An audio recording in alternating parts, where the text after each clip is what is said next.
Sən nə varsan hə burada? Üst cəhənnəm ol aşağı. Mən də deyirəm mənim bağımın meyvələrini kim yiyib qutarıb? Nə varsan hə burada? Mən cücəyəm. Nə sən?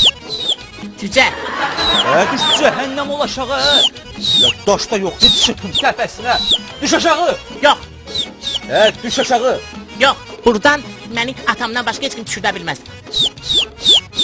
Sən cüzəsən hə? Hə, mən cücəyəm.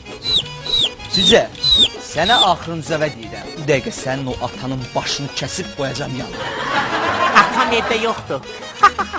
Problem yoxdur. Mən taparam.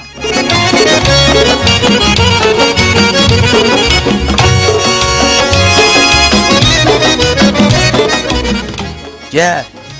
Gəl.